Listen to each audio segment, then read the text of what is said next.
good is one of the exciting parts about Yu-Gi-Oh! And if having a brief competitive spotlight is the trade-off for being locked at the bottom of this list, well, that's a swap this alien slime monster would probably make. Chilling at spot number 9 is the icy light fairy monster, White Knight Queen. She's got low for her level stats of 2100 attack, 800 defense, and released into the TCG as part of the 2012 set Order of Chaos, a bizarrely long 3 years and change after she became a card of the OCG. Maybe to make up for that mid 2100 attack, she does have the ability to target and destroy one set card each turn, which is nice. Unfortunately, she can't be special summoned, which is way worse. There's no getting around those two trigger requirements with revival cards or fairy support like Valhalla, Hollow the Fallen. If you want White Knight Queen, you're going to have to get her on the field without assistance from your other cards except as sacrifices. And she's just not worth the cost, even with a set card destruction effect.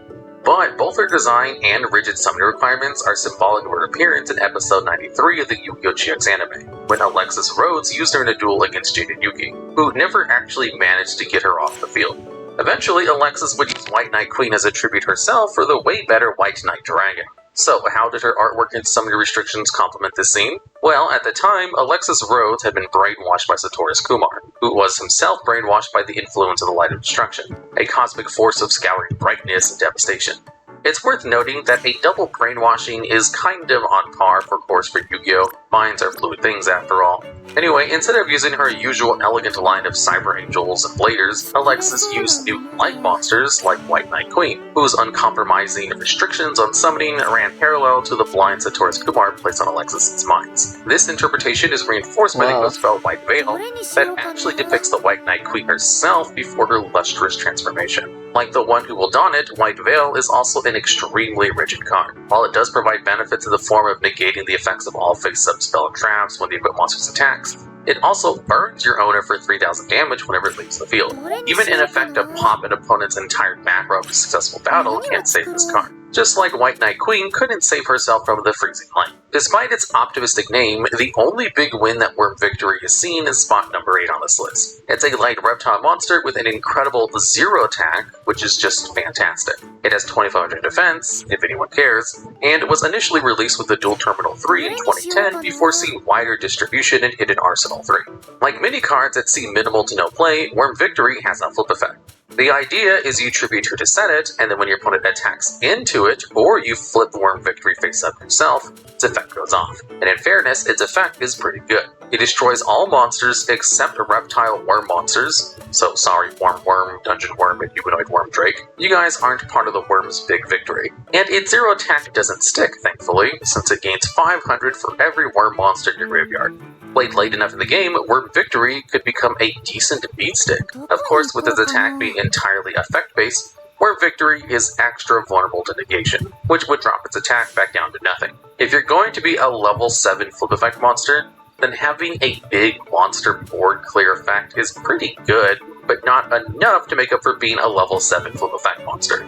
The flip mechanic is too slow and stoppable with low-level monsters that you can just set without paying the cost. And giving the strongest effective requirement of 2 tributes to set is going to make it basically unusable. Sure, there are cards you could use to pull off a Worm Victory sweep on the same turn, like Book of Taiyu and A&D changes graveyard effects, but that just brings us back to using more cards to do what other cards can do for less cost. But even though all of this is true, it would just be wrong to put a monster with a board-breaking effect any higher spot than number 8. And also, Worm Victory gets a bunch of cool points for flashing the Victory V with 4 of its gnarly, goopy hand appendages. And bonding itself as listed number 7, we have Metallizing Parasite Sultai, the level 7 Water Aqua Union monster with 1000 attack and 500 defense from 2012's Abyss Rising set. Union monsters are generally not super the best, but Metallizing Parasite Sultai at least has the distinction of being able to form a union with any monster, which is pretty nice. If you're going to have a high-level union monster, it might as well work with a wide array of cards. Really though, Sultai isn't doing anything with its 7 levels. As a level 1 monster, it's kind of pretty good. Worst case, it's a free body to set, and best case, you can use its union effect. But level 7s are expected to punch a little higher than level 1s, and Metallizing Parasite Sultai certainly isn't punching. It doesn't have any hands. What it can do is make the monster it equips itself to unable to be targeted or destroyed by monster effects. This is objectively a good effect, but so is Worm Victory's board clear. and that card is on this list too. The real question about this card is why is it level 7? It just doesn't belong up here. But it is actually a retrain of an earlier level 7 water aqua monster, the metallizing parasite Lunatite. Neither has seen competitive play, but Lunatite has been around a lot longer, since 2003's Dark Crisis set. Just like with their names, Lunatite has a complementary effect to Sultite, being able to latch into a monster and give it immunity from your opponent's spell effects. Both of these cards share the strength of conferring an immunity and the vulnerability of being useless without a host monster and easily disposed of by any form of removal. But Lunatite has been around for much longer, 10 years, and its retrain is just as bad and situationally worse. For that alone, we have to grade Sultite on the opposite of a curve and give it a spot on this list. Blazing past the competition for being bad is Elemental Hero Flare Neos, coming to hotspot at number 6. A Fire Warrior fusion with 2500 attack and 2000 defense, this Elemental Hero arrived on the scene in 2006 Power the Duelist set. It's important to establish that there are multiple ways that a card can be bad, and Elemental Hero Flare Neos is going to seem better than some of the cards on this list, and in some cases, it is, but with some it isn't. In battle, Elemental Hero Flare Neos would smoke White Knight Queen, but even with her no special summoning restriction, White Knight Queen is a better, if less easily accessible card than Elemental Hero Flare Neos. But before we start taking out the Neos Contact Fusion archetype's trash, let's look at what's good about Elemental Hero Flare Neos. Its attack. 2500 is fine base for a level 7, but Elemental Hero Flare Neos gains another 400 for every spell and trap card on the field, which means it can get up to a staggering potential peak of 7300 if every zone is field plus the fields. That's crazy numbers for this list, but probably unrealistic to see in most games. Still, there will doubtless be some back row, so we can pretty confidently assume that Elemental Hero Flare Neos will be punching around 4000, which is still really high. So what's this hero doing here? Well, we already established that a big problem with fusion summoning is that it's costly. Luckily for Flare Neos, you don't need polymerization, which is one less card. The trade-off is that its materials, which are Elemental Hero Neos and Neos facing Flare Scarab, must be on the field, and to summon Elemental Hero Flare Neos by shuffling themselves into the deck. This is worse than sending materials to the graveyard, because cards in the grave are a lot easier to access than cards buried in the deck. The graveyard is a big part of the field after all. But if that was all, Elemental Hero Flare Neos still wouldn't be on this list. Nope, the kicker comes with the Contact Fusion's shared weakness that during the end phase, they too are shuffled back into the deck. If you don't succeed in swinging for game with Elemental Hero Flare Neos, you won't get another chance. There are ways to counteract this, but that takes extra cards that could be building or breaking boards in other ways. The easiest attack for your opponent to defend against is just a simple attack in the battle phase, and that's all Elemental Hero Flare Neos offers. No negates or floating for all the resources you've shuffled into your deck to get one turn of this card. Like Humanoid Wormdrake, the main role of this card in its few competitive deck list seems to be to create the illusion of an extra deck. But at least a certain someone from the Yu-Gi-Oh! GX anime is a fan.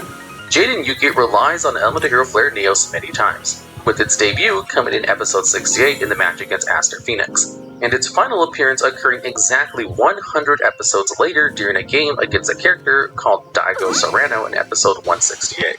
And at number 5, we have Regenerating Rose. This is a dark plant with no attack and 1500 defense, and first entered the TCG in 2008 set Phantom Darkness, and hasn't been reprinted since.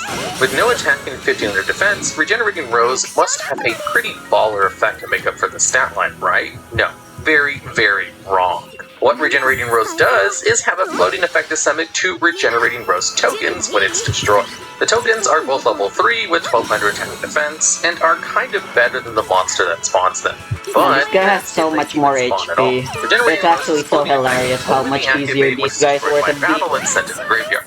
Just due to the fact that they were alone. Is at least starting to come into focus. You don't want Regenerating Rose to survive any battle it's part of. But there are 10 million and one ways to remove an enemy monster before the battle phase, and the odds of Regenerating Rose living, or rather dying, to pull off its effect are laughably low. Your best bet is probably to cheat it out of the deck when fellow Dark Plant Mystic Tomato is destroyed. Mystic Tomato has the same must be destroyed by battle and sent to the graveyard thing as Regenerating Rose, but you don't have to attribute 2 monsters for it.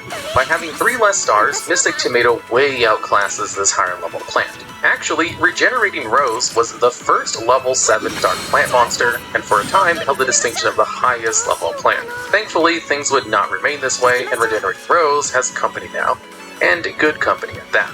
Regenerating Rose actually did have one notable appearance in the Yu-Gi-Oh! GX anime. During Yubel's duel against Jaden, her strategy revolved around sprouting a bunch of mostly low-level plants to use as tributes to summon herself. To its discredit, Regenerating Rose is not low-level, but in episode 153, Yubel sacrifices their 2 Regenerating Rose tokens to take the field.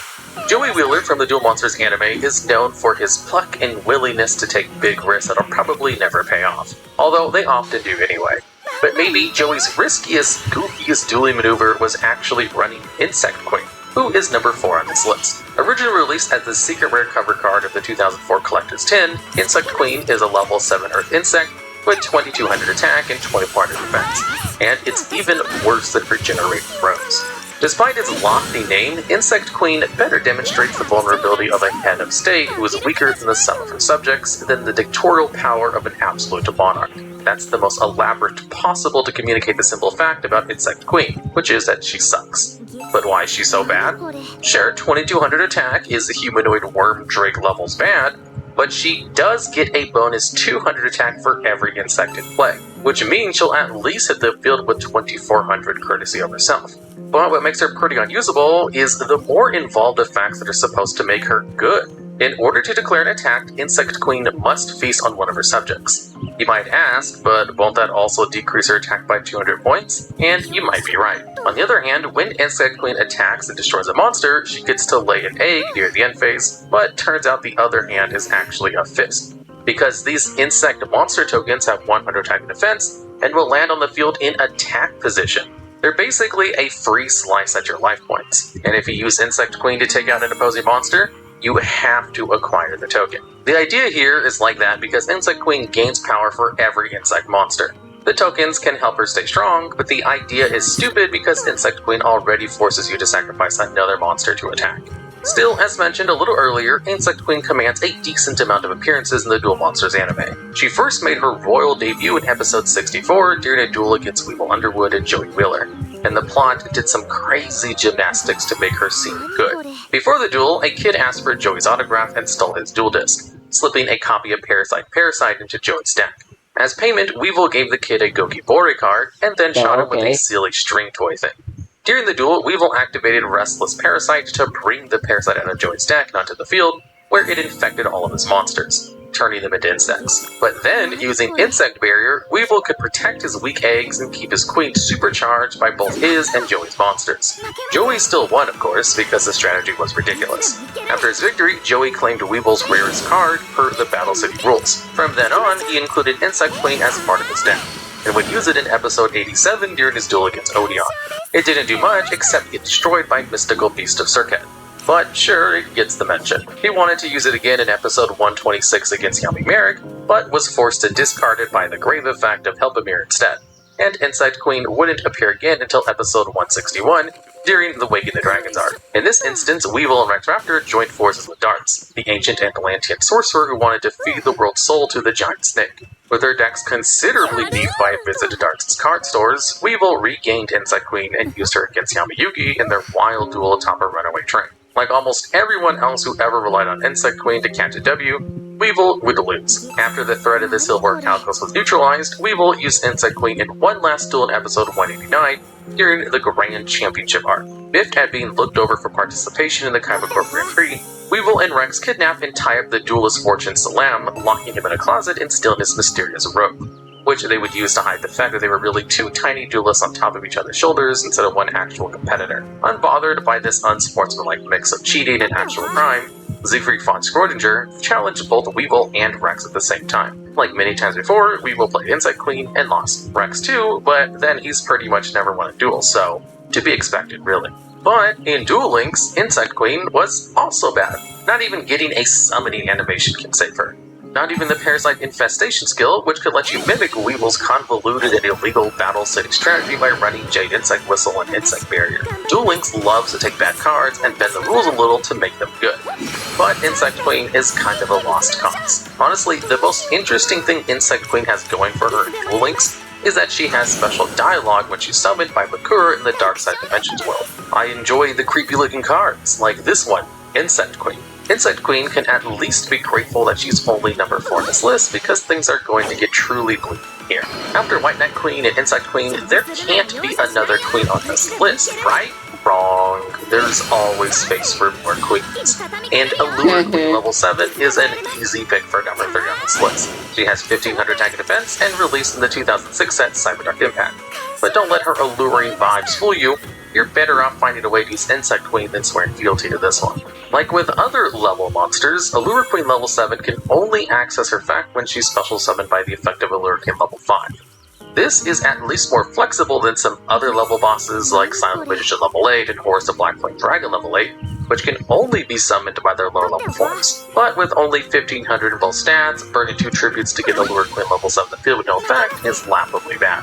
When she does hit the field through the level mechanic, she can select an opponent's monster and equip it to herself. She can only do this once per turn with a maximum of 1 monster at a time.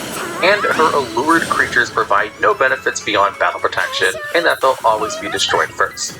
But this is still non-targeting, non-destruction removal, which is always pretty good to pull off. Unfortunately, if you want that effect, you've got to send a copy of Allure Queen level 5 with an equipped monster to the graveyard as cost during the standby phase to summon it out. Allure Queen level 5 has even worse stats, 1000 attack and defense, so keeping her on the field for her evolution is going to be a challenge. But her effect is also a little worse. She can only lure enemy monsters and become an equipped spell if they're level 5 or lower, but it's actually even harder than just summoning Allure level 5 and making your first play for level 7. In order to use level 5's effect, she must be summoned by level 3. The effect of the lowest level Allure Queen follows the pattern established by her upgraded forms. Once per turn, she can equip an enemy monster, and if both she and that monster are still around during your next standby phase, you can send both to the grave as cost to summon Allure Queen level 5. Of course, level 3 can only equip level 3 or lower monsters, and her stats are concerning 500-500. So going from level 5 to level 7 is a long shot. Going from level 3 to level 7, that's a win which Snowbell's chance in Pandemonium of pulling that off. And if you even want to try, you'll have to dilute your deck with cards you never want to draw, which, if this situation were ice cream, would be the whipped cream and cherry on top. This situation is not ice cream. The situation is trying to make Allure Queen level 7 usable, and the outlook is dire. But look, here comes the Queen's bodyguard to help. This piece of Allure Queen specific support prevents Allure Queen monsters from being selected as attack targets, Are just becoming which is actually available now? pretty useful. It's definitely not enough to make these cards good, but this is partial protection for your Allure Queen against one avenue removal. The Allure Queens actually do have one anime appearance from episode 104 of the Yu-Gi-Oh! Frames anime. For the featured duel, it's AI versus Queen, and AI is going to win. But before that can happen, Queen is going to play some currently unreleased Allure Queen support. The field spell, Allure Palace, and the Link 3 monster, Golden Allure Queen. The way Allure Palace works is kind of interesting too. When you summon an Allure Queen monster, you can summon a monster with the same name and level from your deck to your opponent's field, which will always make sure you have a target for their effect. Also, Allure Palace makes their level up effects able to be activated during the main phase, meaning you can effectively climb from level 3 to level 7 without any difficulty as long as you're not interrupted.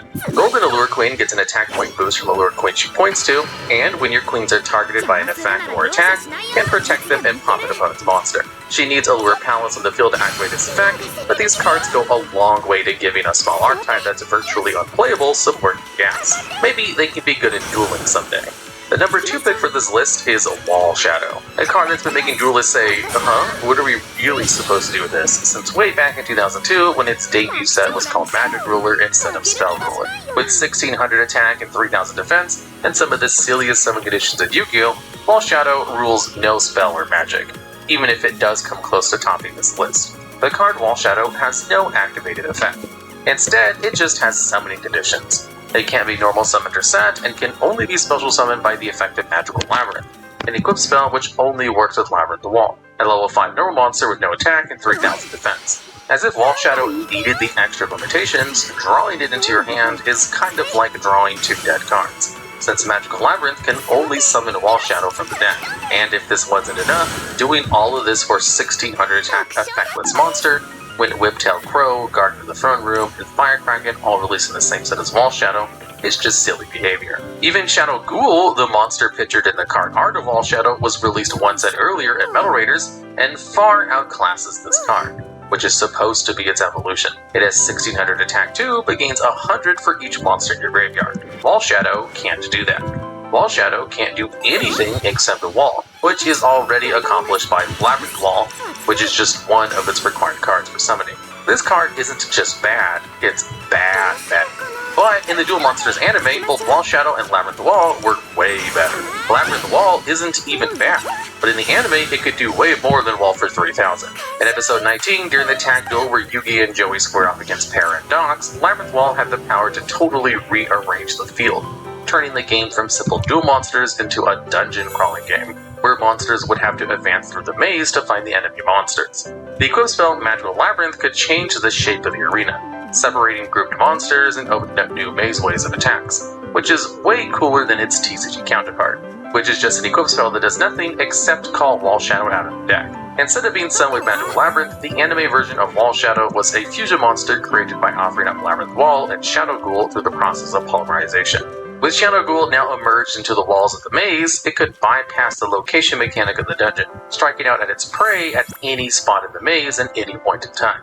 The 2003 set Maze of Memories aimed to take the cards used by Para and Dox and reimagine them as something closer to their appearances in the anime. Wall Shadow's Retrain went through some intense changes, and instead of re-becoming a fusion monster, its Retrain was a field spell. Labyrinth Wall Shadow's effect is reminiscent of the duel between Yugi and Joey and Para and Dox, in that it prevents monsters from attacking the turn they're summoned, which can be understood as those monsters needing time to go through the maze. This restriction doesn't apply to monsters of level 5 and up, which reflects how during the anime duel, since monsters were able to advance through the maze at number of spaces equal to the level, higher level monsters were able to find action faster. Labyrinth Wall Shadow also comes with the effect to place a copy of Sangha of the Thunder, Suijin, and Kazujin into your spell trap card zone once per turn, which supports the new Gate Guardian boss monster. Finally, Labyrinth Wall Shadow can mimic the anime attack of Wall Shadow by targeting and destroying one of your opponent's monsters with 1600 less attack at the start of their battle phase. As cool as its retrain is, the original Wall Shadow remains a very bad level 7 monster, but at least it got a retrain, which is more than can be said for the number 1 card on this list. Rising from the underworld of Yu-Gi-Oh cards that will never see competitive use to claim the number 1 spot on this list of awful level 7s is Fujio Richie. This dark zombie has the honestly incredible stat line for this list of 2600 attack and 2900 defense, but that doesn't stop it from demonstrating the very bottom of what Yu-Gi-Oh has to offer. Originally released in the 2003 set Pharaonic Guardian, Fujio Richie recently celebrated its 20th anniversary of being terrible, and things are not looking up. They're not even looking level. For Fujio Richie, things are looking very down, which means we're going to break ground on just how useless a card can be. Something interesting about Fujio Richie is that all of its badness really comes down to its summon condition. While its effects on the field would never earn it on a spot in a best of list, its stats alone make it pretty okay. It can negate the effects of any spells or traps that both target and destroy this card, which won't save Fujio Richie from Raigeki, but will protect it from Raigeki Break. Once per turn, you can also flip it to face down defense position. Then you can flip summon it to special summon a zombie monster from your graveyard. It's not a flip effect, so it won't activate if an opponent's monster attacks into this card, but whatever, it's fine. And for the number 1 spot on this list of bad cards, that's a point of contention. So let's look at the summoning conditions that make this card so bad. To access Fujio Richie, you'll first need Great Desire, a level 6 dark spellcaster with 1900 attack and 2300 defense. It has 2 effects that are activated sequentially when Great Desire destroys the opponent's monster by battle. After the first monster, Great Desire will become immune to trap effects. After destroying a second monster, you're able to tribute Great Desire during your main phase to summon Fujio Richie from your deck. That you have to wait for your main phase is honestly an extra downside to a card that doesn't really need any. You can't even attack with Great Desire, and then keep swinging with Fujio Richie. You've got to end the battle phase first, which means you'll need 3 separate battle phases to attack with Fujio Richie without resorting to extra card shenanigans. That's a long time. That's a longer and harder ask than growing your Allure Queen. Sure, trap immunity is great, but since it doesn't kick in until Great Desire has destroyed a monster, it doesn't really help protect you from battle traps like Mirror Force, or cards that activate on summon like Trap Hole. Great Desire doesn't even have the decency to also be a zombie, which makes him more difficult to fit into a dedicated zombie deck. But at least you can easily get Great Desire onto the field. Now, the name Fujio Richie is a bit odd and also likely a mistranslation. Fujio Richie's Japanese name is a localization pronunciation of Nosferatu Lich, meaning the Richie part of Fushio Richie's English name probably results from sound discrepancies between languages. Interestingly, while the word Nosferatu, meaning vampire, is of German origin, the kanji used to spell Fushio Richie's OCG name would usually be pronounced Fushio, a Japanese word for undead king. The Nosferatu pronunciation of that would be read as Fushio is notated on the card, making its name kind of a fun undead pun. 3 undead creatures for the price of 1. Unfortunately, that price is still steep, because this is Fushio Richie we're talking about. No matter how many layers your name has, that won't save you from some of the worst summoning conditions in all of Yu-Gi-Oh! It won't save you from being the top bad level 7 of the Duolog's worst of video. Alright, and that's the list. There are other bad level 7s out there, so if I missed your favorite, or if you have a hot Fushio Richie strats, or if you have any ideas for future videos like this one, please let us know down in the comments below.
Holy shit, this is an amazing healing item.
頑張るね。どれを使おう。これにどれを使おう。どれを使おう。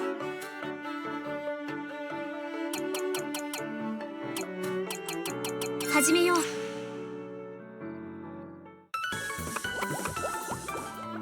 できた。何を作ろう。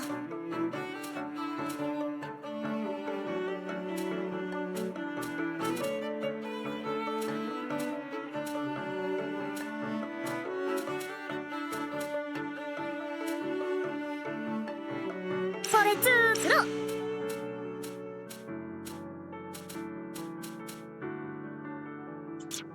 どれにしようかな。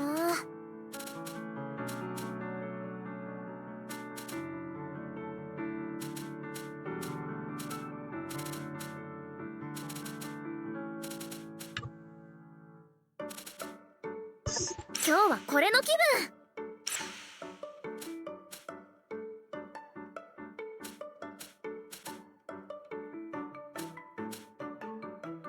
任せといて。どれにしましょう。これをどれにしよう。この材どれを使う。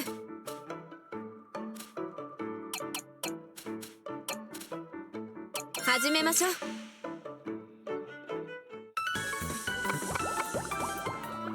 できた。どれにしようかな。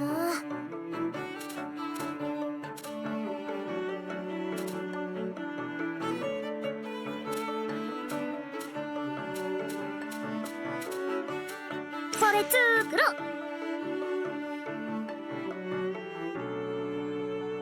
どれにしようかな。何を作ろう。これにしよう。どれにしよっかな。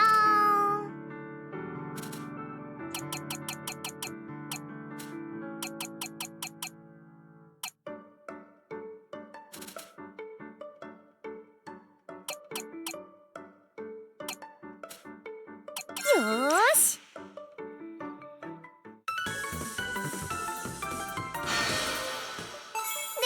どれにしようかな。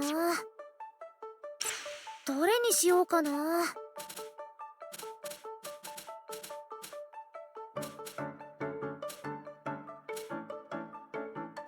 これにしよう。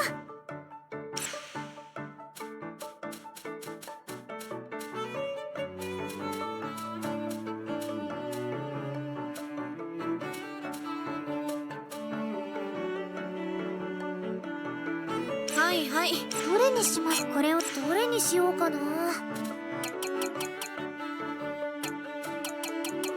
始めよう。自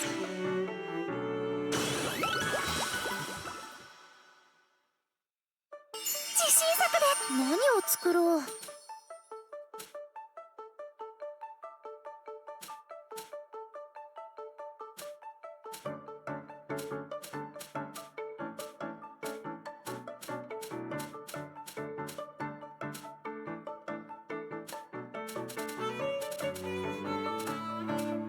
これ作ろう。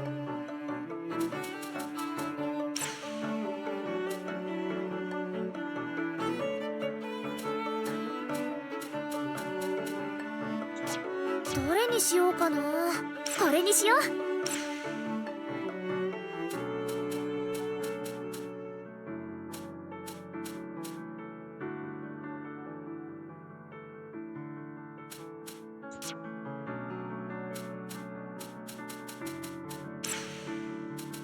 頑張るね。どの材料を。これをどれにしよっかな。これを使う。どれを使おう。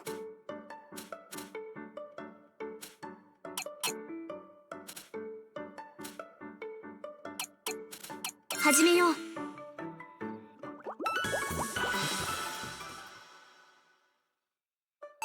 できた。何を作ろう。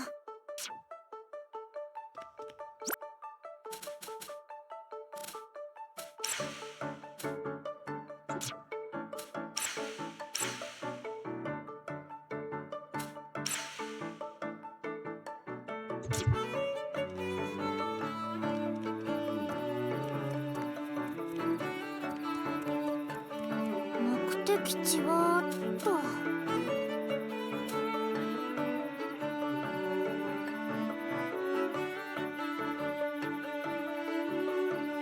remember, this place fucking sucked. Yeah, let's go explore this place for a bit, why not?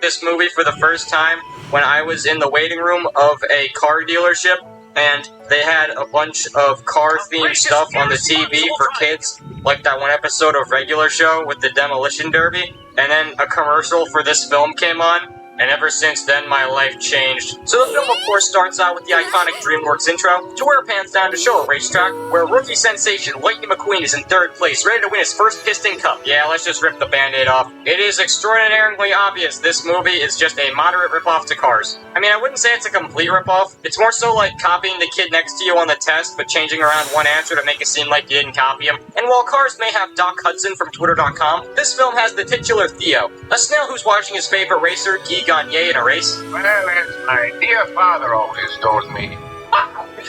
To where he crawls all over the screen pretending he's part of the race, since Turbo is an incel and has zero friends, and he dreams of one day being a racer himself. So he's pretty much like Cruz Ramirez, but better. And the voice of Theo here is provided by the one and only Ryan Reynolds. I don't know why either. Everybody's got that one thing that makes them happy.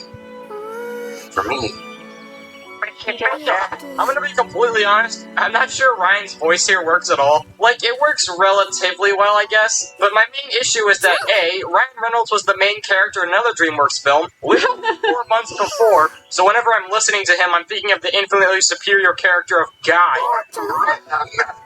She was then I'm recording the script literally the day before Deadpool comes out. I'm losing my fucking mind. But then Theo's brother Chet comes in, who is one of the greatest characters in all of fiction, since he's much more stuck up and doesn't support Theo in his crazy car fantasy. But then we get to the iconic scene from all the trailers, where Theo decides to race across like a foot of a table, and every time I see this silhouette of him I think of Miss Fanny. But Theo does set a new PB of 17 minutes, which is super epic. But then as the two go to their jobs in the tomato garden, this happens. Morning, Chet! Morning, Phil! wow, that's a shame. Bro, they're just desensitized to watching their brother and kin being taken alive right in front of them. And we've learned that Chet is a superior at this establishment, and he's hell-bent on the safety of all their snails, and Theo has pretty much the worst job imaginable. Oh, no. So he decides to race the overripe tomato, and I'ma be real, everybody laughs at him, and it's kinda deserved because bro is just that one kid who runs to lunch with a Naruto hoodie on. But then we're introduced to what the script refers to as Shell Crusher, who is this little kid with blue Nikocado hair who rides this tricycle around hell-bent on destroying everything and anything in his path. And Chet tells Theo to tuck and roll inside his shell, to where he refuses and teases the young lad. Fuck you! But then after quitting time, Theo goes to watch Gagne on the TV again, but then he fucks the whole thing up and destroys the whole goddamn TV. So in order to prove himself to his idol, I guess, or something, Theo just up and decides the next day he's gonna race a lawnmower in order to save one tomato from being ruined. And I'm gonna be real, this scene is so goofy, I love it. All the visuals here are just so over the top, and it does a really good job showing Theo's imagination, but he still messes it up and loses the goddamn tomato. So he goes for a midnight stroll outside the garden, and winds up on the top of a freeway, which actually reminds me of something I really, really like about this film. The visual and animation. God, why are their vision cones so large? Land full of bright green grass and butterflies and rainbows everywhere. It's just some LA-style city with concrete and bright lights everywhere, with stuff like the street lamps and the lights of cars being the only light source in a lot of shots. It's just so unique compared to everything else that was coming out at the time, and still now, honestly. But anyway, Theo's about to go home when he gets blown away by a huge truck, and winds up on the hood of a race car, finally letting him experience his dream of racing. However, it's not all well because he gets sucked into the car's engine and exposed to nitrous oxide, which changes his structural anatomy and gives him his iconic super speed, creating the greatest superhero origin story of all time. Stan Lee better get on this. And when he gets home, he finds out he has the ability to light up his eyes like car headlights, and also has taillights in the back of his shell, which, like, okay, the super speed is one thing, but the fact he can just, like, do everything a car can do is very funny to me. Like, there's gotta be some kind of dark magic element at play in this universe. Then we go back to the tomato garden, and when Theo arrives, he realizes he's now a functioning radio and can play any song on command. The Insanity SMP. It's hardcore Minecraft. But then Shell Crusher returns, oh. And when Turbo's about to get smooshed, he realizes he now has the ability to travel at hypersonic speeds, so he uses it to get revenge on the little Nikocado in training. But he doesn't realize he lost control and is heading right towards the tomato garden. Oh shit! And then he destroys the entire garden, and the boss fires Chet and Theo for the damage he caused! And when Chet's reaming Theo for ruining their lives, Catastrophe Crow starts to pick up Chet and take him away, and we get this honestly pretty cool action scene where Theo has to chase after the crows, and I think the camera work just does wonders here. We get a lot of really cool shots showing how inexperienced Theo is in his newfound speed, and Theo's able to save Chet from the clutches of a mid-game. And when the two finally think they're in the clear, they get put in the jar by the one and only Tito Jimenez, who's voiced by Luis from Ant-Man, and is just like, you know, the most wholesome character in all of fiction, as he brings our heroes to the Starlight Plaza, home of the one and only Dos Bros Tacos, and the two get put into this miniature racetrack, and we're introduced to the boys, Whiplash, Skidmark, White Shadow, Burn, and Smooth Move, as the two have just entered an illegal underground snail race, and as the rest of the crew soars ahead Theo and Chet, Tito's about to lose all hope, until we get the hardest shot in all of cinema.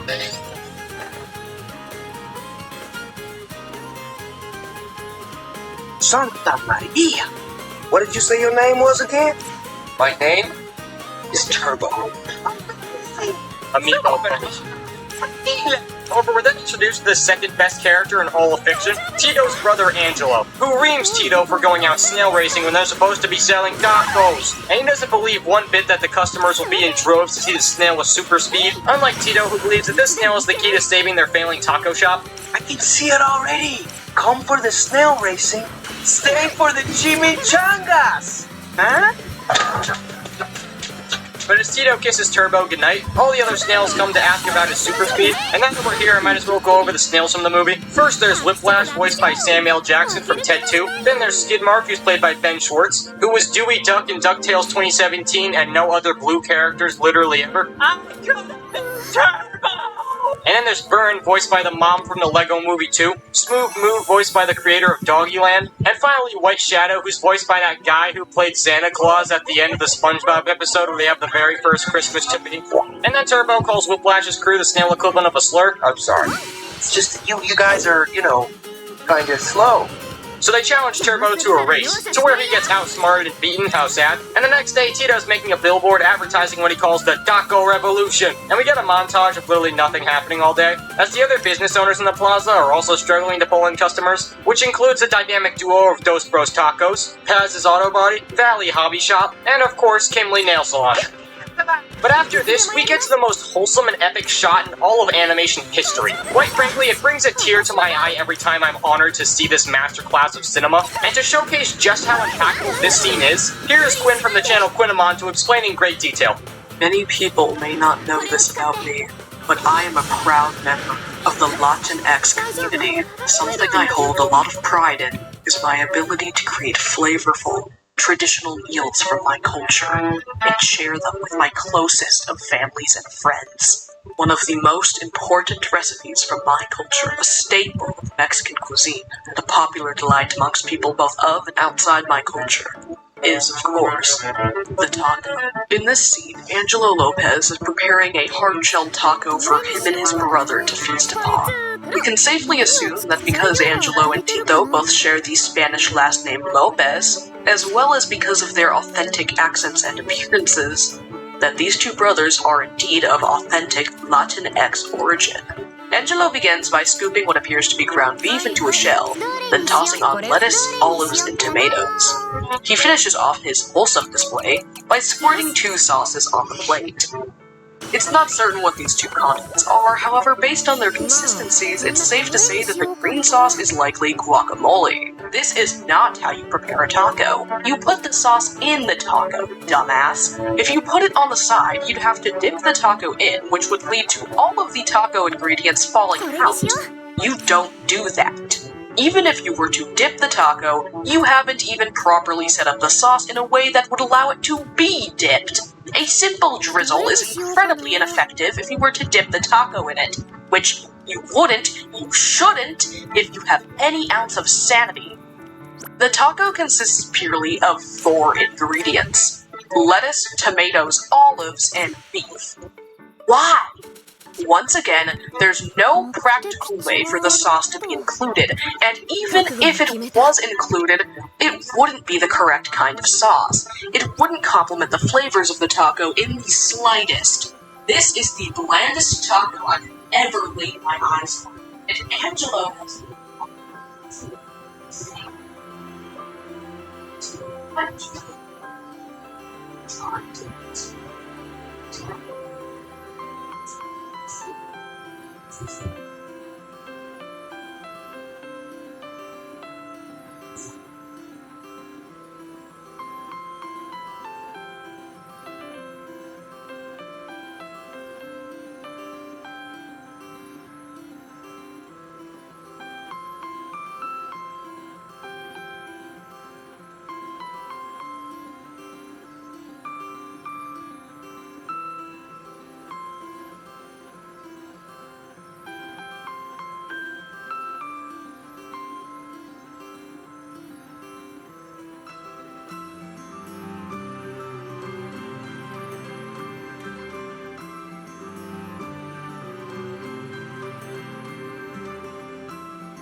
Turbo gives Tito the amazing idea to enter against the Indianapolis 500. As the world's fastest snail competing in the biggest race of the year, would have to put Dos Bros Tacos on the map. However, Chet and Angelo think it's just a stupid pipe dream, and we get to see all the other schemes and promotional concepts that Tito's tried in the past, including Dos Bros Tacos and Sushi, Dos Bros Tacos and Monkey Petting Zoo, and of course, Taco Man and his sidekick, the Truco! Well, that was off the hook crazy. And the two go back and forth with Angelo getting livid. There's nothing that says the sponge can't enter the race either, but that doesn't mean it's ever gonna happen. I make the Krabby Patty.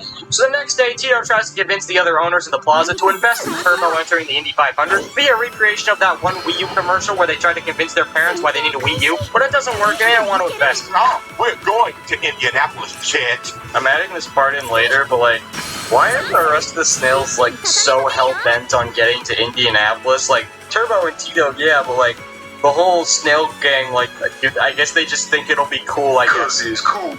So the snail gang decides to hijack a bus and steer it into the plaza, and everybody benefits from this legitimate crime. They sell tacos, they gotta repair the truck, everybody gets a pedicure, and everybody gets hobby shop cards and stuff. Oh yeah, and we get this line, which you'll have to remember later, it'll be on the homework. Here's a good thing. Sold a few extra tacos. It's good enough. However, when all hope seems lost, the other owners come in clutch with enough money to enter Turbo into the race, and then Tito just up and dips, stealing him and Angelo's life savings with this amazing note. T, We get a montage of our gang on the highway on the road to Indianapolis, and I think it's pretty well done with stuff like Tito trying to figure out a name for Turbo, and Turbo getting its iconic red, blue, and white shell, as Turbo truly is an icon of this great nation. And when our team finally arrives at the Indy 500, it's honestly kind of neat because they actually got a bunch of real-life car manufacturers and companies to sponsor the in-world cars. It's just like Transformers. And then Tito goes to put on his iconic glasses he's been wearing the entire movie, and tries to swindle the workers into letting him into the race, to which he's promptly thrown out after he tries to pour acidic acid into the eyeballs of the NASCAR employee. But then the one and only Guy Gagné shows up and breaks his all-time laugh record. And by the way, Guy is played by Bill Hader. You know, Phil Lockwood. Maybe I should just settle down, try the vegan thing. No! And right before they're about to go home, Turbo hops on the racetrack and shows the world his powers. Clocking in at a grand speed of 226 miles per hour, he is canonically faster than Lightning McQueen. This is... And everybody there is absolutely enamored, especially this one kid, who records the whole thing and says the gospel line, which becomes the greatest song ever made. You see it's now moving fast. Too slow, you don't get past. You see him gaining positions, and first he won't be last. He's ready to make a dash. Snail quicker than a lightning flash. His engine's roaring, he's glowing. He won't run out of gas. What? It's fast. That snail is fast. That snail is fast, fast, fast, fast, fast. Turbo. This song is so What the cheesy, fuck? but it's such a genuine bop. I don't care what anyone says. This song is unironically goated. It does such a good job showing how massive of a phenomenon Turbo becomes literally overnight. Like, is this that far off from reality? CG5 would have made a song about Turbo in 5 seconds. The only complaint I have about this scene is that I think it should have been longer, honestly. I want more Turbo. Also, there's this one part where the CEO guy for IndyCar pulls up to the security post, and then the guys watching the video are not paying attention, but the lever is down, but he never raises it up, and then he still goes through, so, like, he just goes through it magically, I guess. And then we cut to a press conference where the CEO of IndyCar is going out to make an announcement about Turbo's eligibility. And so, after careful consideration and... This is me, low-key, for real. But the CEO doesn't allow Turbo to qualify, but thanks to a public protest in Guy's support, the CEO reluctantly allows Turbo to race in the Indianapolis 500. But later that night, Chet is completely unsupportive of Turbo, and the two get into a very passionate argument. By the way, my name is Turbo. That moment where Dio truly became Turbo. And Turbo decides to snoop around Guy's garage, and when Guy comes back to talk to Turbo, it turns out he's the twist villain. Yeah, so he's just like bad now. Like, there's no signs of this of him being a douche before. He's literally like the main reason Turbo even got accepted into the race. But he's pretty much wishing death upon Turbo at this point. This man's actually deranged. He woke up at 3 a.m. to threaten the Ryan Reynolds snail. But then the next day, the Indianapolis 500 is about to begin. Then Chet gets kidnapped. 13-year-old. And then Gagné makes his big entrance. Why are you looking at me like that? But then Dos Bros Tacos and Racing shows up on the scene, and then the green flag is out, and the Indy 500 is now underway. And right out of the gate, Turbo's taking a beating. He only makes it past a few cars and nearly gets crushed a dozen times. So by lap 30, Turbo heads to pit row, and then there's just one line that I really like. Run! It's a snail! It's not that much to do! But then Whiplash and his crew take over as the new pit crew. Oh! Are you a car? No. Are you a car? And then when Turbo comes back out, he's locked between a few cars, and he makes the brave decision to travel under a car, which pays off and sends him towards the lead. And then we get this really fun montage with Eye of the Tiger playing, and I mean, this song is always going to elevate any scene it's in, so this is peak. And he's making his way up to Gagné, and like I said, the camera work is really good in these racing shots. It's just such a blast. And plus we get to see Angelo watching from Dos Bros Tacos, which is just incredible. And afterwards we get told about how the sides of the track are now filled with pieces of rubber, making them very treacherous to try to pass on. And when Turbo's in second place right behind Gagné, he gets pushed right to the rubber and slams against the wall, resulting in his shell cracking, and we get the infamous all is lost moment. That is until Turbo looks at a car and it transforms into a giant fucking tomato, what the hell? And he gets flashbacks to when he tried to save that tomato back in the garden. And when Tito says the iconic line, We got this far. It's good enough. Turbo was determined, but out of nowhere his powers just blip out of existence for a second, making him climb his way all the way back up to Gagné, and using his imagination, he's able to become determined enough to chase down Guy once more, and when Guy tries to slam Turbo against a wall, he pulls a Doc Hudson right out of nowhere and takes the lead. And as the crowd cheers as we enter the final lap, Gagné chases Turbo down with inches to spare, and with no other choice he tries to pass via the rubbery sides of the track, but he loses control and causes a 50-car pileup, which resulted in the loss of 5 lives and the injury of 15 children. But worst of all, Turbo lost his shell and has a big hole in it now. But Turbo is literally feet from the finish line, but for some reason he just kind of gives up. Like, little bro, you're right there, nobody can stop you, just go. It takes Chet releasing himself from his captor's grasp. Look, if y'all want to die, And jumps on the back of Crow 64 to give Turbo a pep talk in order to convince him to keep going. And once Turbo starts going again, the crowd and everybody around the world cheers, but Gagne is right on his heels. And once his car breaks down, he resorts to pulling the goddamn thing himself. And we get the craziest moment in all of racing history while Gagne is pulling his car and gaining on Turbo. And once his car gets caught on a piece of metal, he resorts to just flat out trying to murder the snail. And once he's about to get the deed done, Chet yells out to Turbo one last time.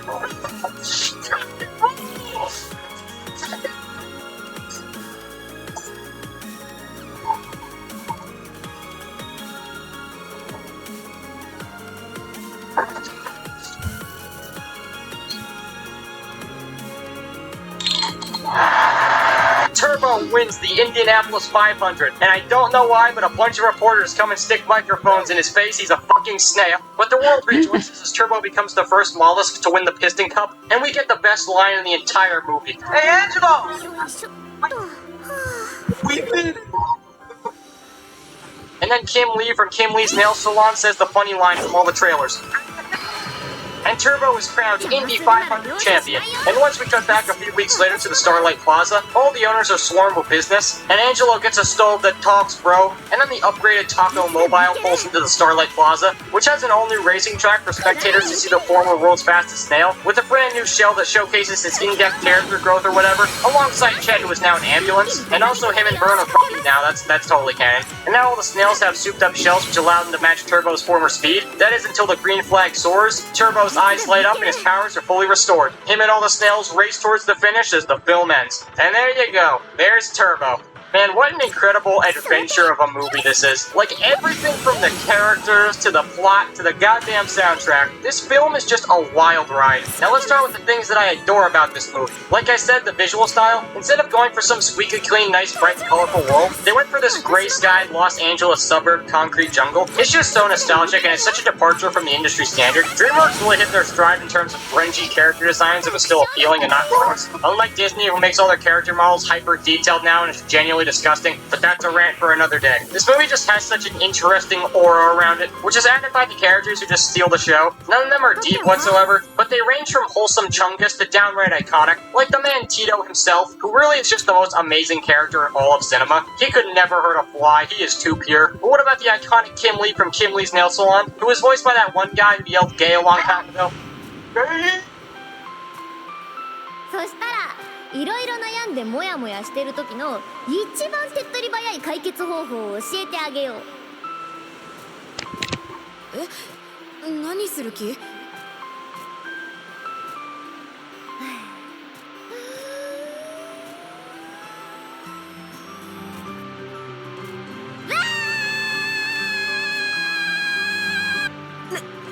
何してんの？ほら、レナも。ああ、もうバカーめっちゃいい感じ。思ったよりすっきりしたかも。でしょ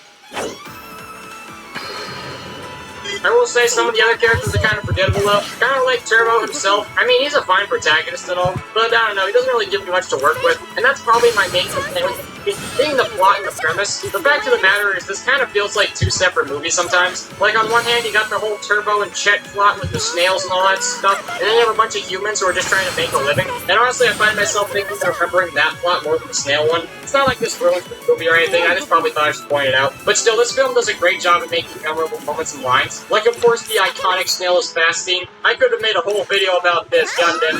It's the greatest theme song to any fictional character ever. The Virgin something. Hey, this is the chat that snail is fast. Yeah, now that we're done with the movie itself, let's talk about the marketing and the release of this masterpiece. Like, for example, this huge-ass marketing thingy they did with the Today Show, which was called the Turbo 500. It was in Manhattan and featured a bunch of different Turbo-themed games and iconography everywhere. Like, for example, this huge-ass Turbo statue, which I want in my house. But best of all, they had an entire building's wall be completely decked out as a racetrack. They would have statues of 5 snails from the film being hoisted up in a makeshift race up the tower, and surprise, surprise, Turbo ended up winning. They actually had each snail designated to a different post from the Today Show, and each snail had its own hashtag, which they encouraged people to tweet out with who they thought was going to win, including the epic hashtag Turbo Willy. I'm sure nobody ever misused this ever. However, after that, I like to which was toys. Like, for example, you had the iconic Turbo Wheelie toys, which came in several different sets, which gave you a bunch of different snails from the film. And goddamn, do I remember adoring these things as a kid. They were done by Mattel, who are obviously using the same concept as their die-cast cars from Pixar, having this simple design that you can copy and paste into different characters from across the franchise. But I mean, the cars ones are full-on die-cast, and these ones are just completely plastic with one plastic wheel and one metal wheel. And plus, you know, Cars has like a bajillion different characters, and this film had like 8. They ended up having to make a bunch of random snails that never even appeared. Like my man Tractor here. Who in the living hell is Tractor? Fuck Tractor. All the homies hate Tractor. And they had stuff like miniature race cars to represent the ones from the big Indy 500 race. And this is just like so try-hard. Come on, they couldn't have done anything else. I will say though, they did have pretty cool playsets, as they were like actual things from the movie. Like for example, you had the Dos Bros Tacos truck, which could unfold to a racetrack. This was absolutely huge back in the day. After that though, I want to talk about this poster, which I find really funny, mainly because you have Turbo on a racetrack with Tito and Kim Lee on the top of their faces. Their faces are like a goddamn soy jet template. And then there's this one which has Turbo in his dark lighting like the original Sonic movie teaser. And I don't know why this random silhouette of a guy in the back is always very funny to me. Like, he's not any main character whatsoever, he's just kind of standing there, he's living. And then I'd like to talk about some other things, like for example the Turbo video game. Because yeah, they made a Turbo shovelware game for Xbox, Wii U, and PS called Turbo Super Stunt Squad. And I feel like I would not be doing this franchise justice if I did not play it for you guys. But yeah, here's my epic gameplay on both an emulator. But this is my live Turbo reaction. Alright, we got tournament time, so I guess.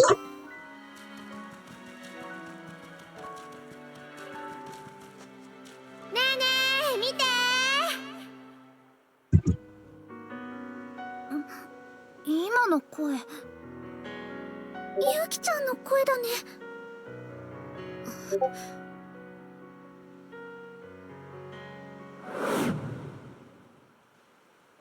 綺麗な海だよね。毎日見てると飽きるよ。そこは嘘でもそうだよねって言おうよ。嘘ね。Why is L the event log now? The heck? Has it always been L?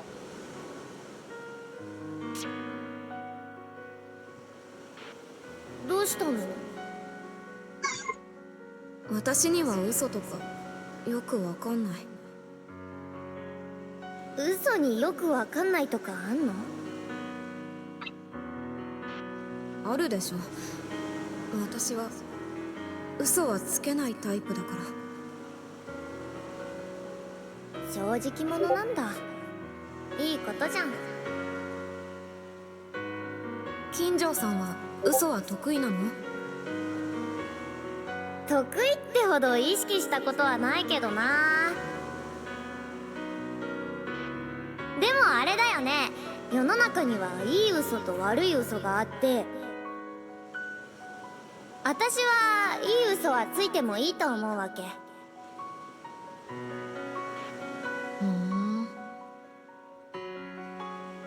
振っといて興味なし？いや、ごめん。真面目に話してる金城さん、なんか初めて見た気がして。私はいつだって大真面目ですけど。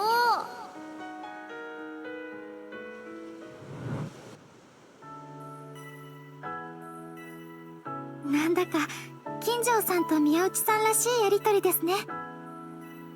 いつもこんな感じの会話だよね。 Why the hell was Yuki using the first name but... なるほどな。Renos. 妙に息が合ってると思ったら元の世界でも仲良しだったんだね。 It was love. なんか恥ずかしいんだけど。 They were super ゆきちゃん gay. はどう？何か Mega 思い出せ gays. た？ Hyper gays. だね。 Giga gays. うん。私は何も思い出せないみたい。あ、そっか。やっぱり本人の心トープじゃないとダメってことかな。勇気の記憶は勇気の心トープが見つかった時までお預けだね。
Alright, thank you, White Shadow. Alright, we got it. I think we got to do those first driveway. I don't think we can. Okay. I can't be White Shadow. I want to be White Shadow. Oh, I need to get some. Let's do vanilla turbo. I'm not sure. That is a very crusty PNG of turbo. I idea how this works. It's literally. That. I'm getting. Okay, that's jump. I'm getting all the buttons, but what? This is bullcrap. I need the turbo. What? That's okay. You can tuck and roll. Wait. But what is the fourth button? Options. I said, okay, this doesn't help me.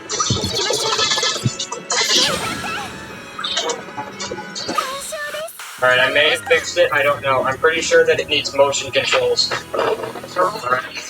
Hey, babe. Thanks, help. Oh, damn it!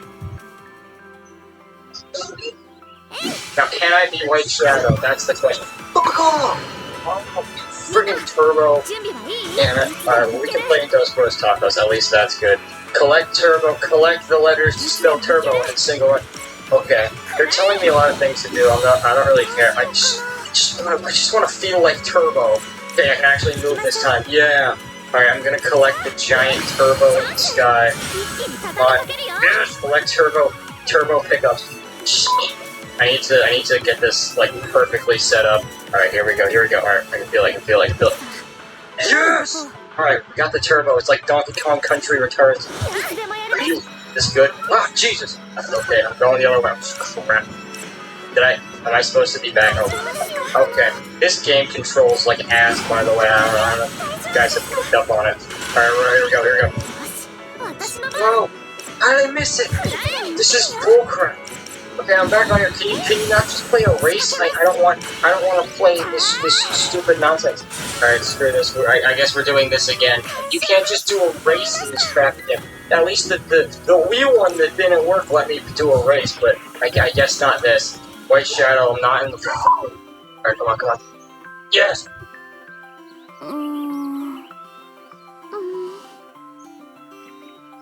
Soだな。そうだ。よし。もう。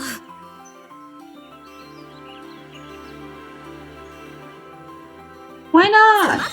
Break it!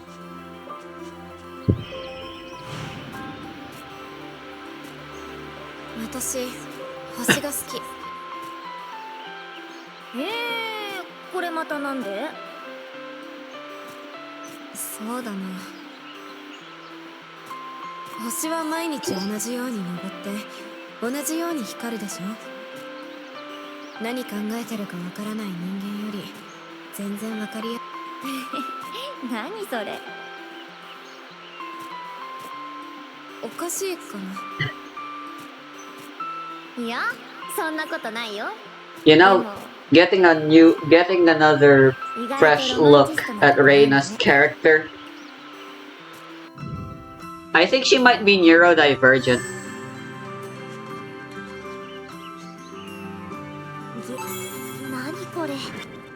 There is an incredibly high likelihood that she is neurodivergent.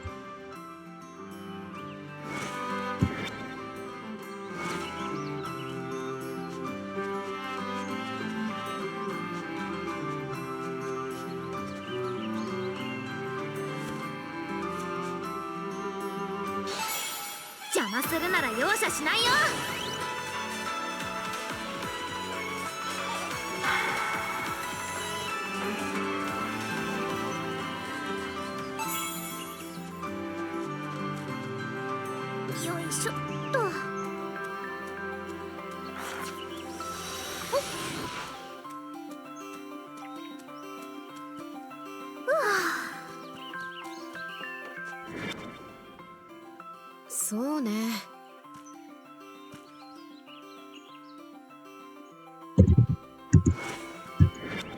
スマッと邪魔するなら容赦しないよ。どう動こう。チャンス、一気に畳みかけるよ。いつでもやれます。いや、そんな、いつでも撃てるよ。当たって、私の番。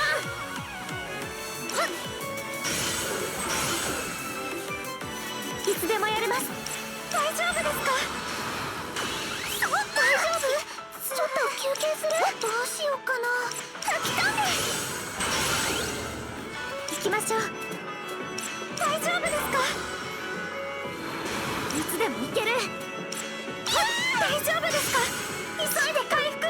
追加泣きたんで。行きましょう。大丈夫ですか？よし、私のつい。楽勝楽勝。負ける気がしないよ。勝った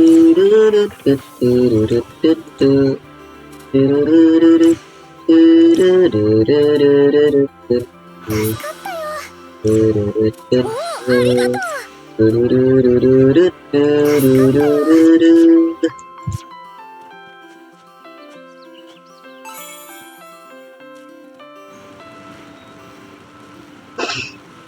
You know, these girls are pretty strong. At the very least, Ao seems to be a lot stronger than she gives.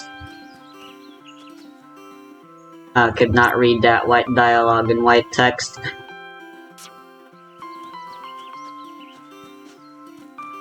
I mean, did you see the size of that boulder?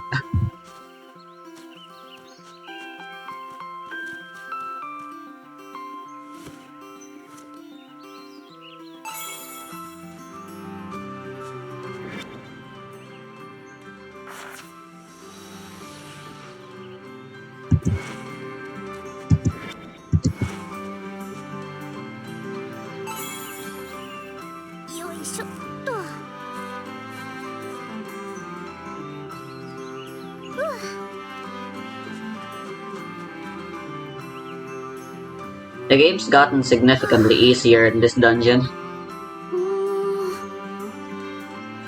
I think we're at the point now where the stat increases in Death Wish just aren't enough to keep up anymore.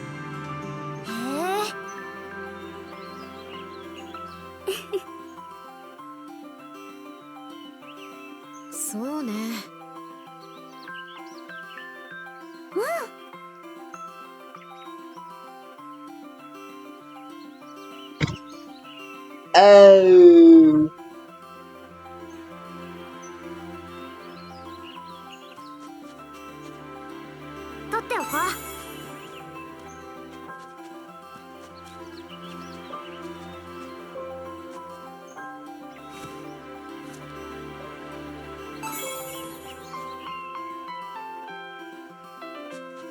What the fuck is a varnish? 勇気って何考えてるか全然わかんないんだよね。わかりやすいってよく言われるんだけどな。表面上はね。どういう意味？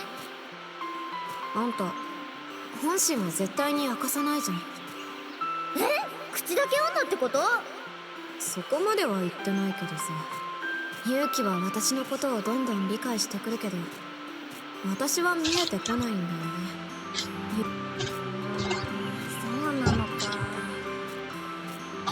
だから私は本当の勇気が知りたいの。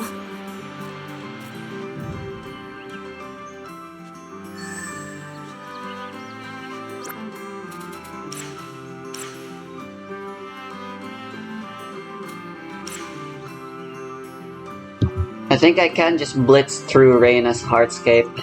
So let's do that.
No.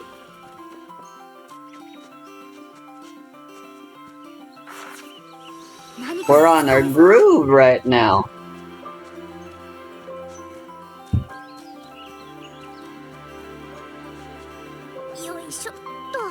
I recognize this place. I thought this would be fucking Kiori's Heartscape for some reason. I remembered this place as being Kiori and Mio's, the Hirahara sisters, rather than Reina's. I wonder why.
こう。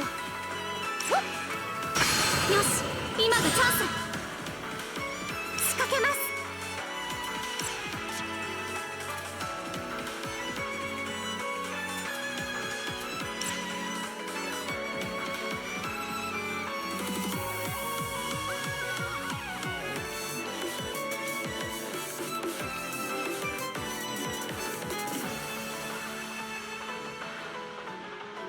大丈夫ですか？ Ouch. どう動こう。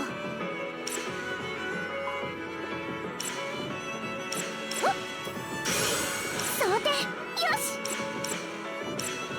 いつでもやれます。大丈夫ですか？撃ち抜く。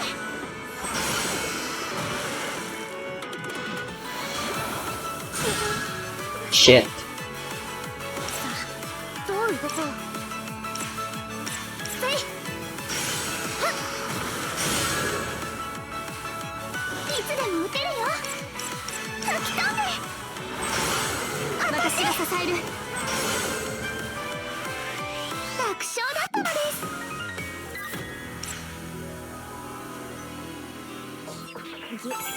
何これ。Saw.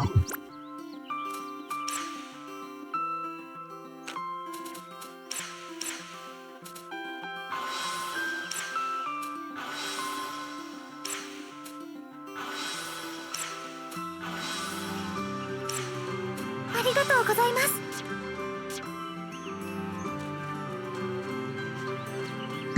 よいしょっと。ふわ。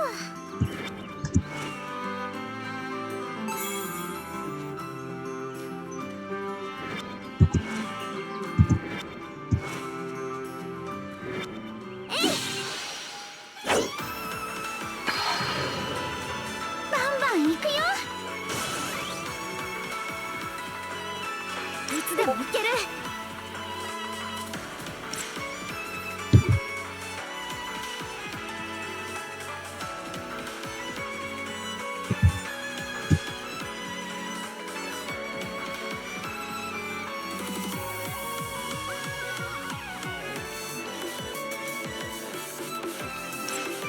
くらえ。いつでもやれます。どうしようかな。チャンス。一気に畳みかけるよ。当たって。よし、私の番。せい、行きましょう。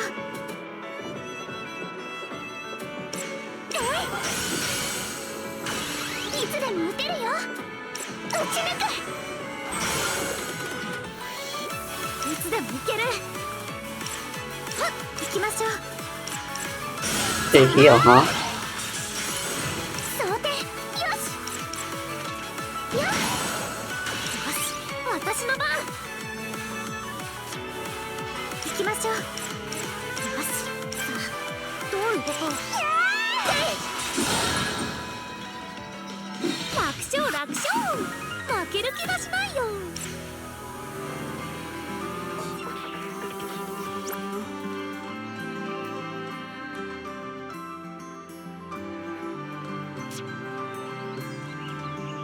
よいしょっと。おっ。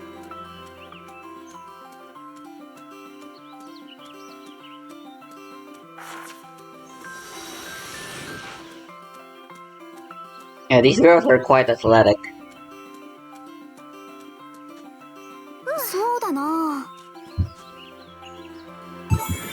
Anyone here who does fitness knows how hard it is to do a hang climb like that? Or if they've ever experienced doing it in one of those jungle gyms in the playgrounds, if you guys had one of those. よし、私の番。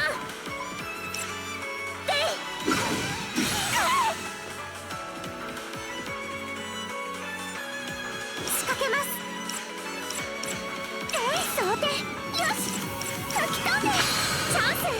一気に畳みかけるよ。撃ち抜く。よし、私の番。楽勝楽勝、負ける気がしないよ。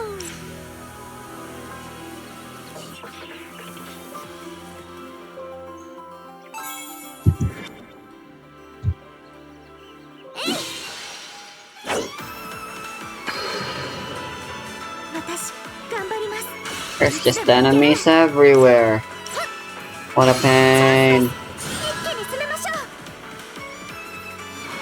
想定よし、打ち抜く。仕掛けます。大丈夫ですか。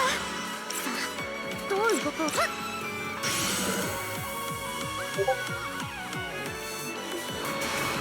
どうしようかな。仕掛けます。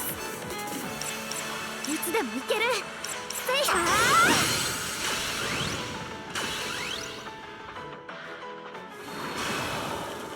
大丈夫。体力に気をつけて。いつでもいける。せい、いつでもやれます。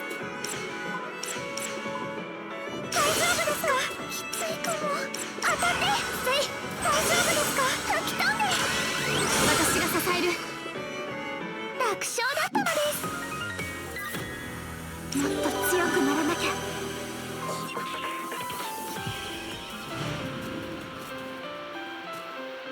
ユウキ、今度さ、星見に行こうよ。行きたい。私天体観測とかしたことないな。よく見える場所知ってるんだ。本当？約束ね。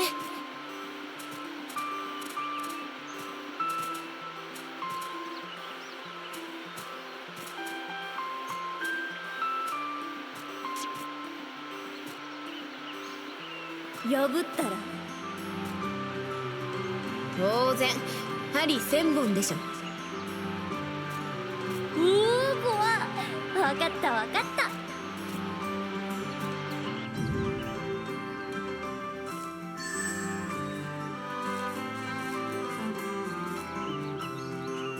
It's quite gruesome, wouldn't you think?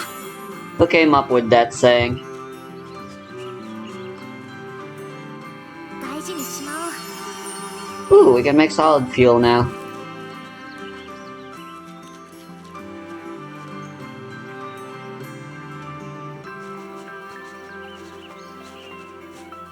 ここまで見てきた記憶ってどれも2人で楽しそうにしてる思い出だったよね。レナさんにとってユウキは大切な人だったんだよ。 Very important.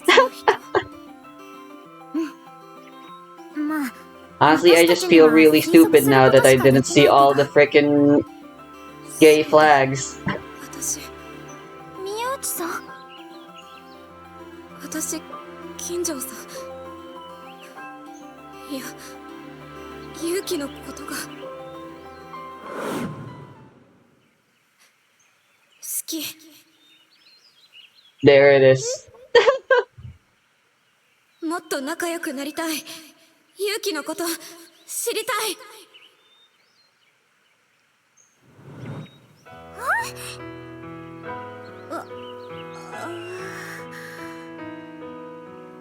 今の記憶、レナちゃん。私はユウキのことが好きだった。そうだったんだ。これって私たちが見てしまってよかったですか？ You know what I hate? Pre-established relationships that we the players are none the wiser of, and they don't show up until later to the game. 戸惑っちゃうよね。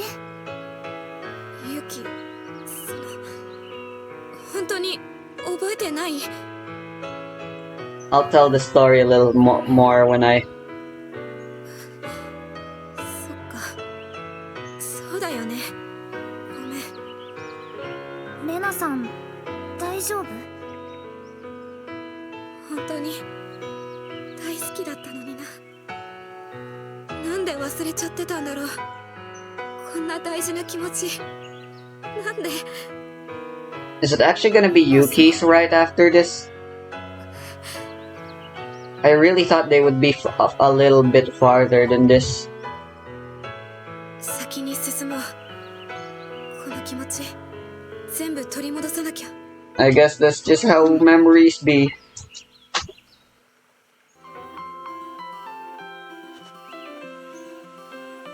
Memories are not videos, they are snapshots.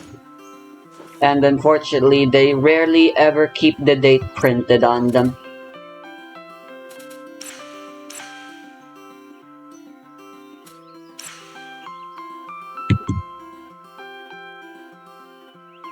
Oh shit, I never...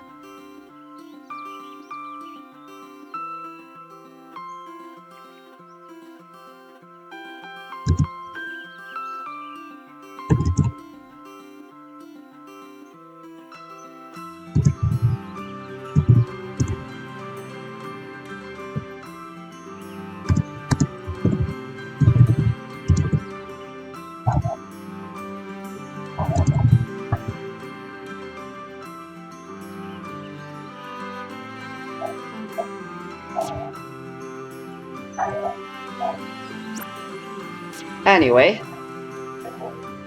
so Persona 3, maybe that's a game I'll go play again one of these days. With the FMC, of course. I did make a Let's Play of it. I never uploaded all the videos. And honestly, I think I might have lost the videos by now, which is a little sad. I have uploaded a couple, and I have beaten the entire game. But the recording, and I have recorded all of it, but the recordings might have been lost to time.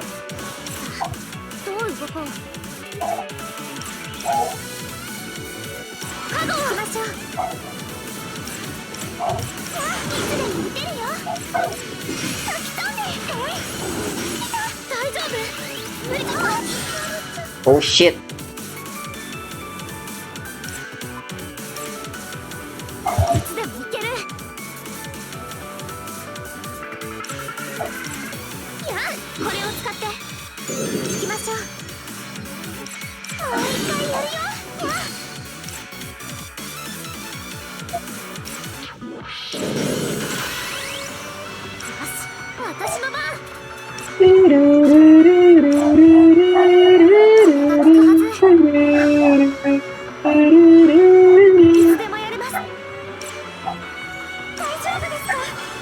So the character I wanted to romance for Persona 3 was Junpei. So I actually spent quite a bit of time trying to hang out with him whenever I was able to. It got held up because I kept getting new social links and stuff, and most of them were like more favorable or something. I don't know. I don't remember anymore all that much.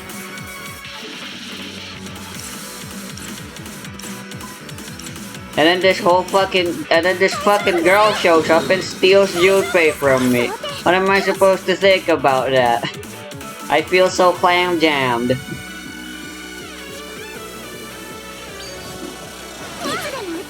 Imagine feeling the same way with Reina and Yuki. Reina and or Yuki.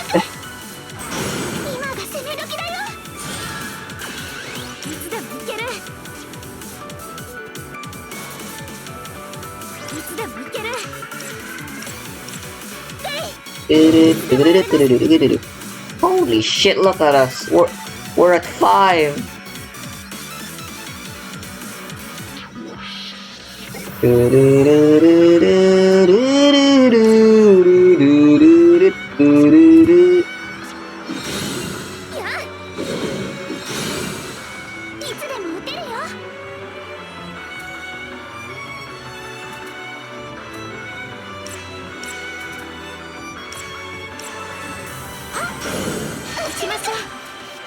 Bonk, bonk, bonk, bonk, bonk.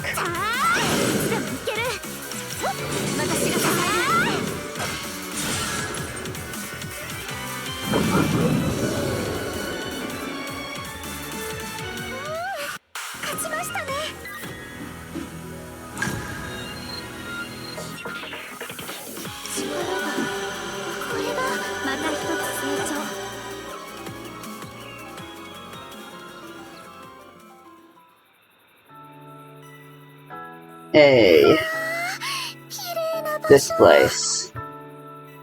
星空。ここもレナさんの思い出の場所なんだよね。私はここで。スマホが鳴ってる。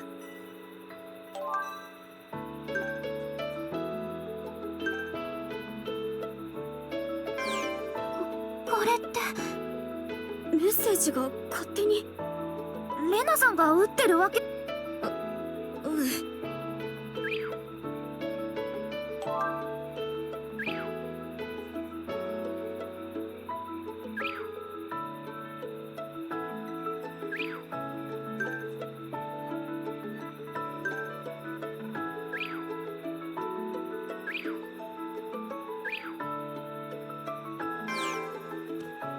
ゆきちゃん。 Bro, that's mean. なんで返事してあげなかったの？わかんないよ。わかんないんだよ。ゆうき。レナさんはこの後どうしたのかな？ We'll find out. 私は勇気がどこへ行ってしまったのか。 She became a あち magical こち調 girl. べて回った。どうしても気持ちが知りたい。たとえ嫌われたんだとして Unfortunately も、 for Rena, she would 振られ find るんだっ out て that she 分 felt かってい dead. たとしても、やっぱり直接勇気の口から聞きたかったから。ただそれからどうなったのかはまだ。そっか。いずれにせよ記憶を取り戻していくしか道はないけど、でも So, 大丈夫なのかな？ either it's Yuki's Heartscape that's next, or Yuki actually doesn't come until holy fucking jump scare. Fuck you. I'm gonna murder the shit out of you guys. よし、打ち抜く仕掛けます。どう動こう。さあ、どう動こう。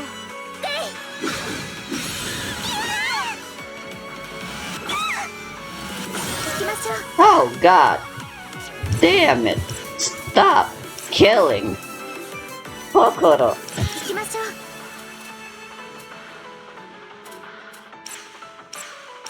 大丈夫ですか？大丈夫ですか？よし、私の番。これを使って。食らえるよ。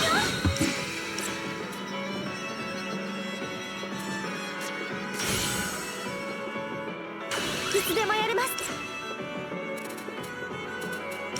これを使うよ。よし、私の番。どうしようかな。はっ、私が支える。さあ、どう動こう。くらえ。行きましょう。 Why is Shiho so fucking fast? やっ、完勝です。やりました。 She's straight up the hyper carry, man. She does everything. She can do good damage. She heals. She's got good support skills, both debuffing and buffing. Like, what the hell?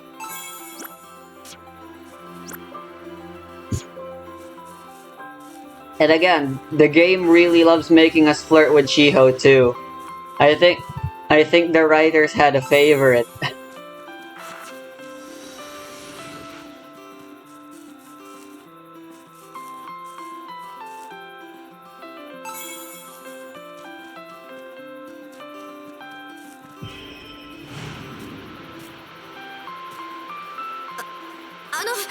すみません、ゆき。この近くに金城さんの家って。最近この辺りに引っ越してきたらしいんですけど、ゆきどこに行っちゃったの？」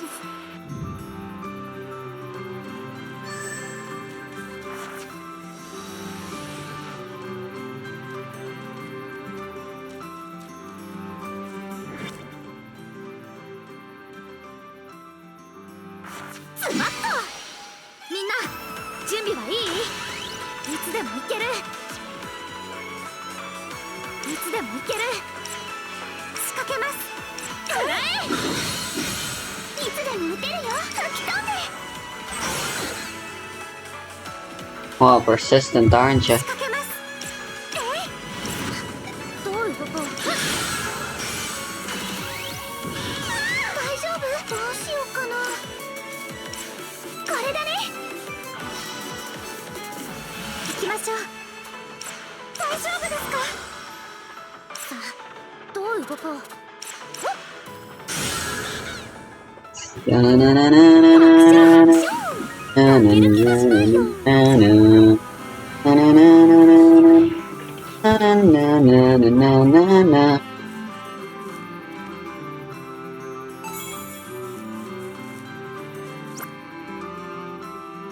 Another mid-boss, jeez.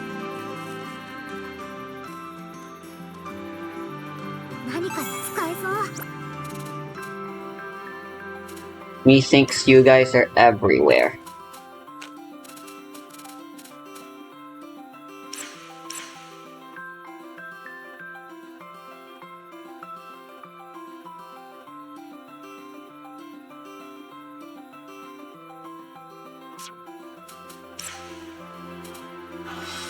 There you go. Forgot how to play the game for a second there.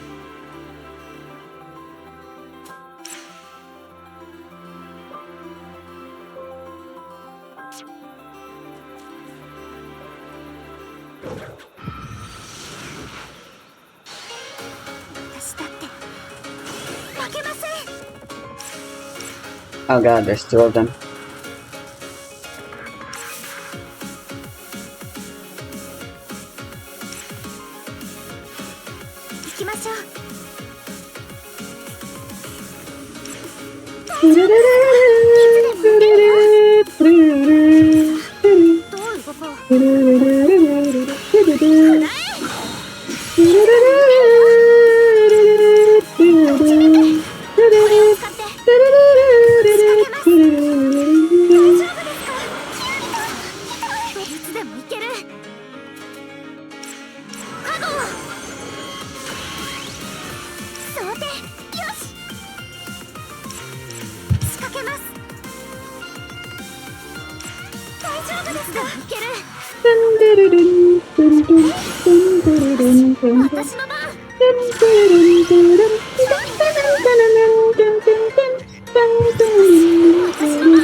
Jeez, talk about seizure inducing that was.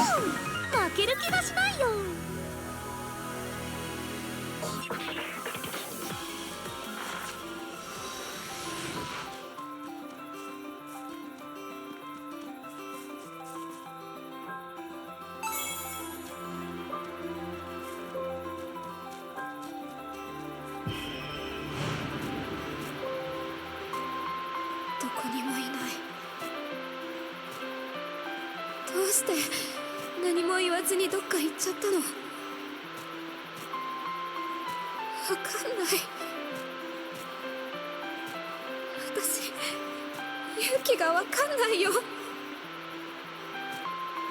気がいないと私。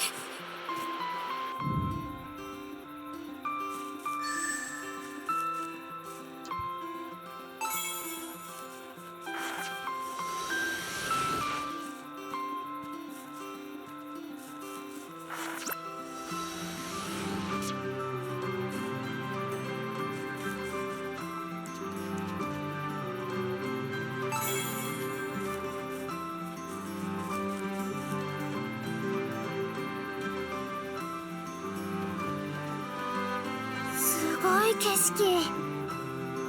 あ、見て、星が。わあ、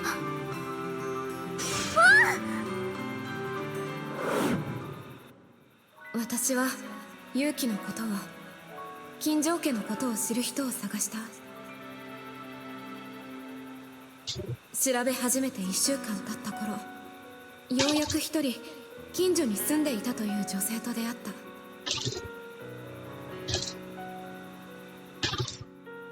ああ、あの家族ね。娘さんの療養のために越してきたらしいわよ。そうなんですか。ただ引っ越してきたわけじゃなくて。肺のひどい地域から一時的に避難してきたんですって。ほら、この近くに大きな病院があるでしょ。あそこでしばらくの間検査を受けてたみたいよ。検査。それで娘さんが肺病だって分かったらしくて。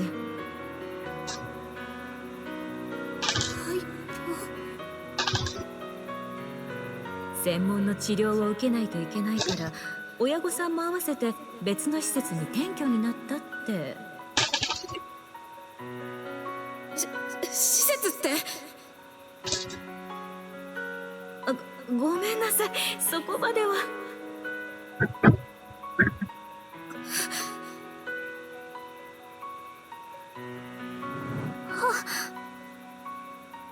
肺病。何？モンスター。ああ、聞きたいことは山ほどあるけど、まずはこいつをどうにかしよう。Arg, I hate surprise bosses. 来るよ。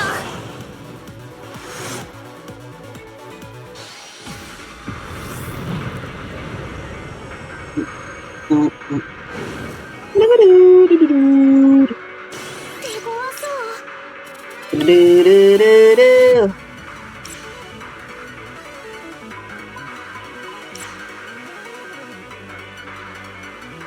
仕掛けます。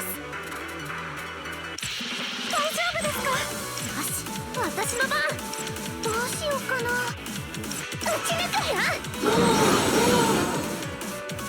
これを使って。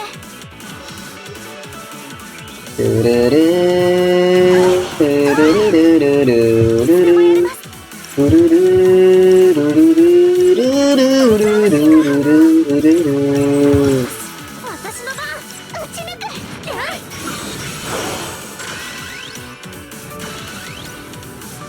つでも打てるよ。よし、私の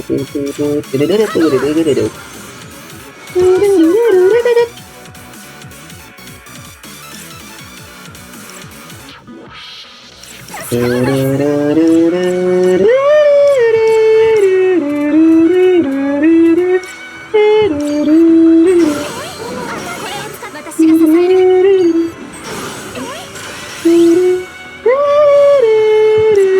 私の番。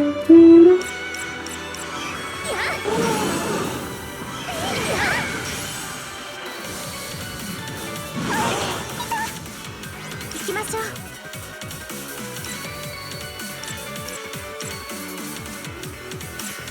大丈夫ですか？大丈夫？体力に気をつけて。いつでも行ける。大丈夫ですか？きついかも。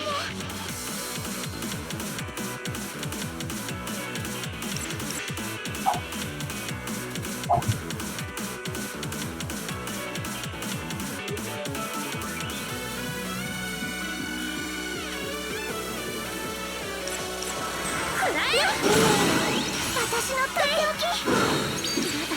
います。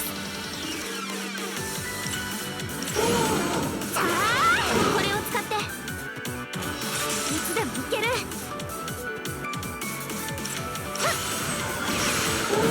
狙いは外さないのです。チャンス、一気に畳みかけるよ。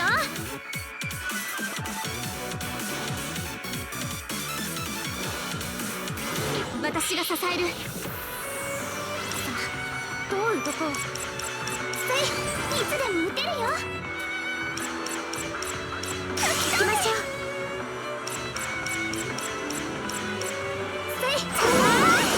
当たって。さあ当たって。今が攻め時だよ。当たって。当たって。さあどう畳みかけるよ。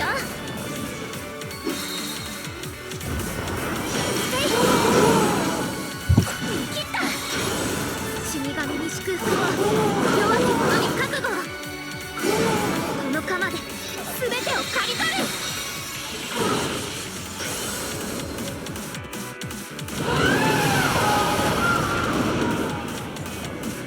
またつまらぬものを切ってしまったなんてね。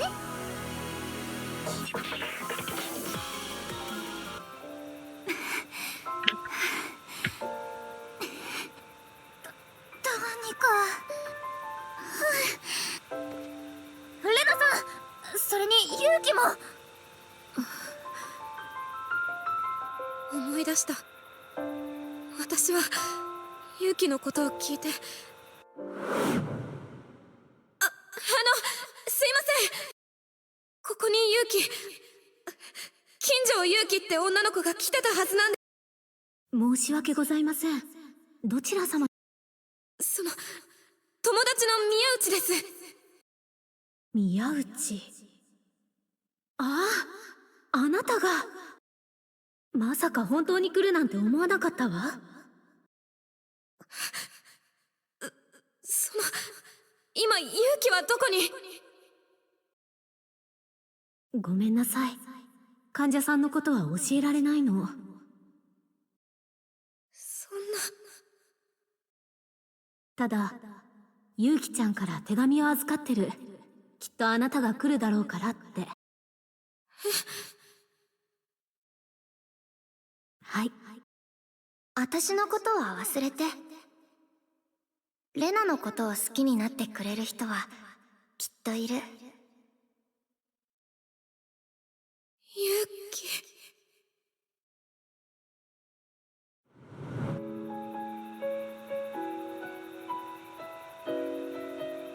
レナさん。今は会えないって分かって、私はすごく苦しかった。でも嫌われたわけじゃなかった。施設に入ることが分かってた。だからユキは病気のことを黙ってた。心配されたくなかったから。ユキの嘘は優しい嘘だったんだね。そういうことだったみたい。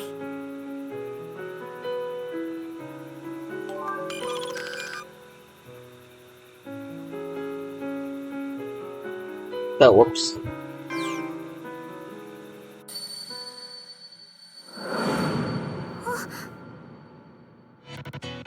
そして私は決めた。何年何十年経ってもいい。肺病の治療法がないって言うなら、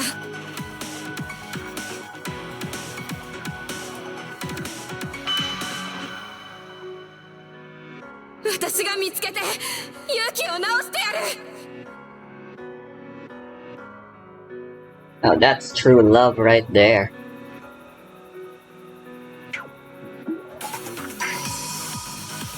勇気を治す。それってみんなに話さないといけないことがある。何か分かったんですか？肺病について。私は肺の研究を行う機関に入って、yyyy. リフレクターになった。 Although there was another one. That was the one in the gacha game. It's Japanese exclusive.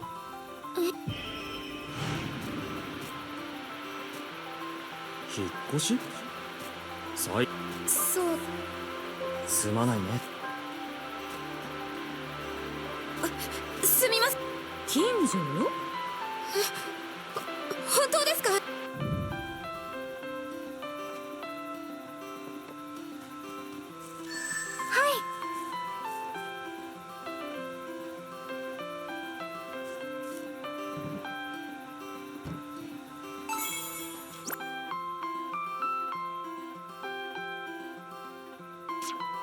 Still a lot of the dungeon left to explore, damn it. Let me explore it all.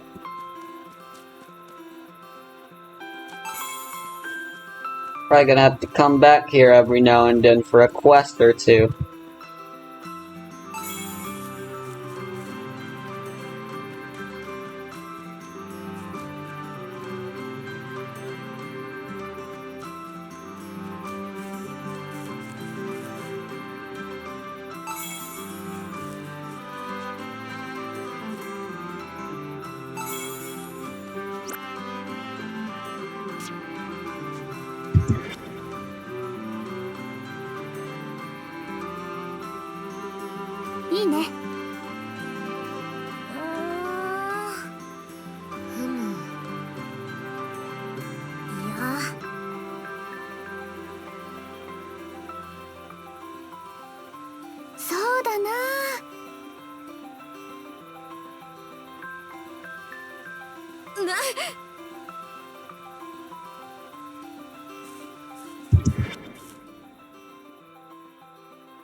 Hammer.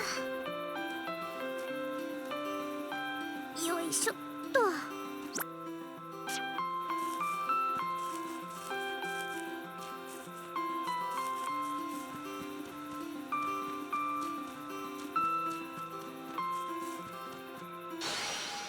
けません。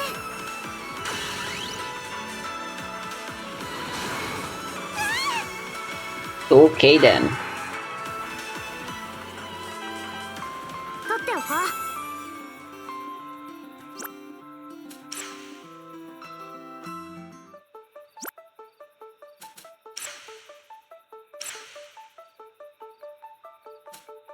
Think I'll go play Path to Nowhere. Let's go finish this chapter.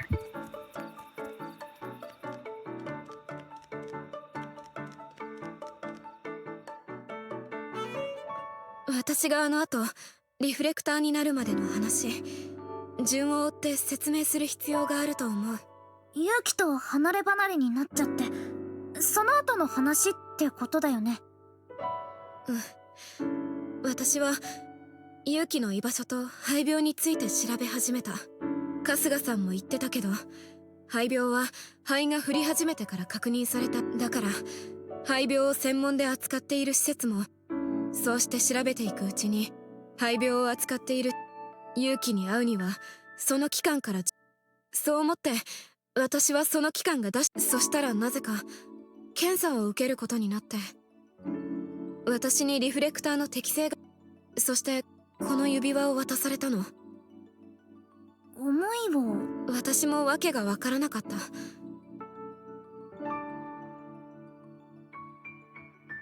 だから言ったの、やります。そうして私、結果的にその選択は正解だ。リフレクターには特権が与えられていて、そしてその期間は肺について。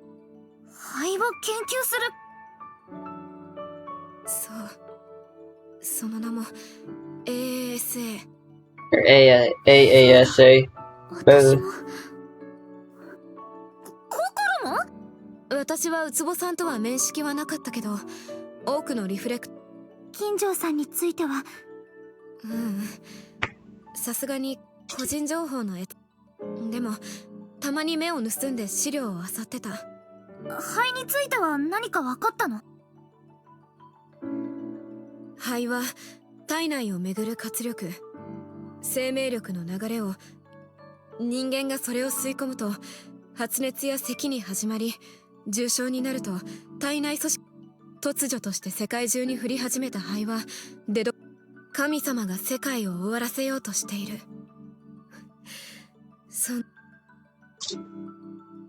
ごめん、私が思い出せたのは。いや、すごいよ。外のことだいぶ分かってきた。でも外がそんな状況だったな。今はどうなってるんだろう。ずっと気になってることがあるんです。志保さん？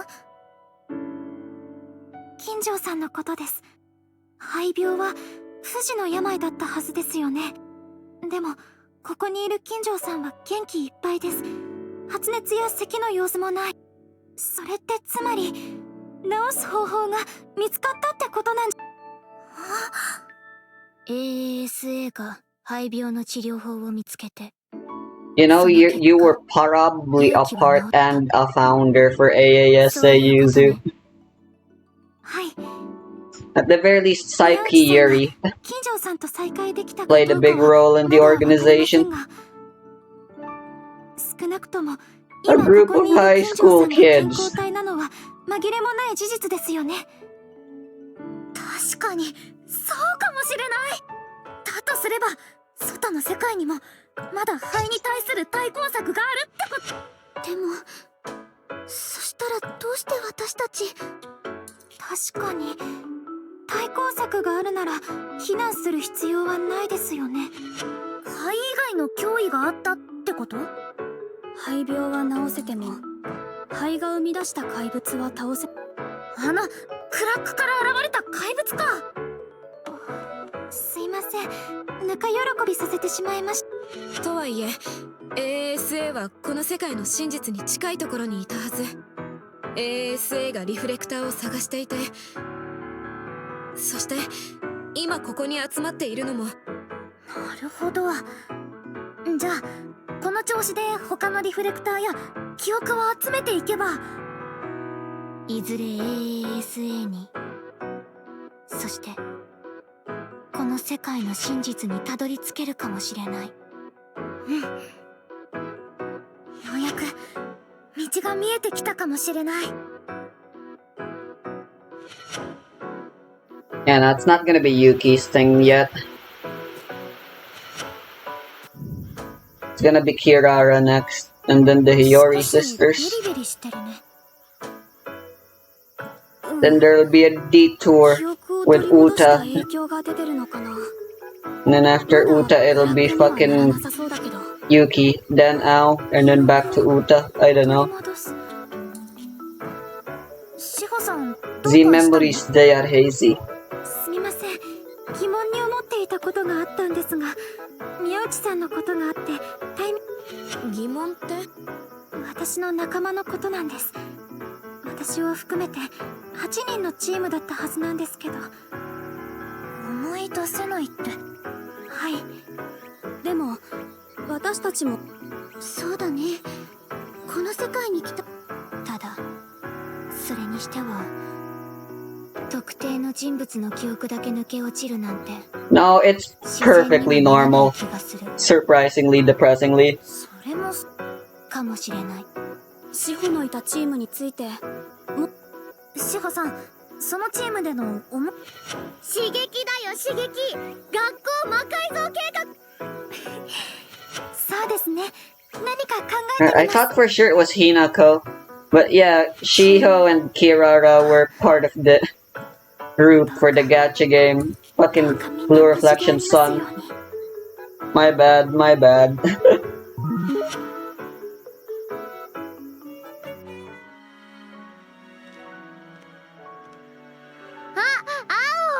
今暇でしょ。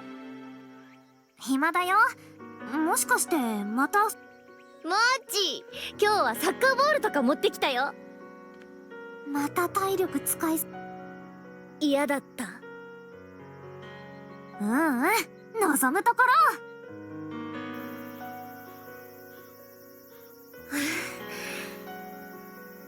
勇気バテてきたんじゃない？いやまだまだ平気。ああもうどこ蹴ってんの？ごめん。勇気ボール見つかんないよ。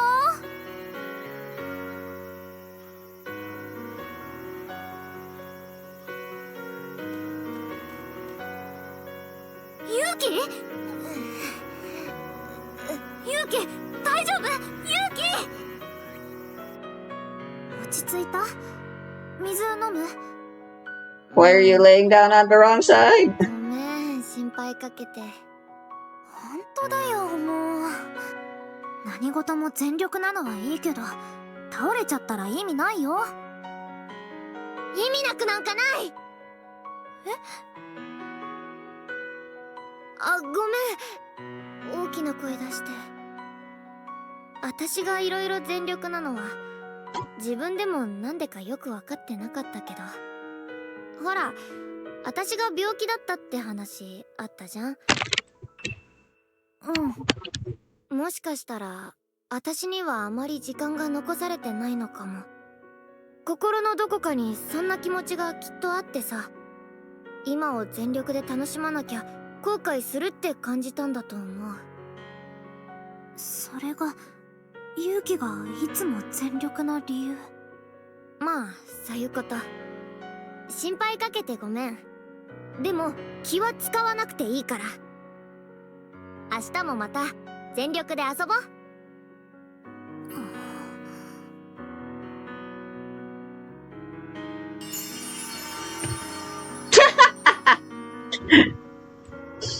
We come up with a fucking stick mom for that apparently.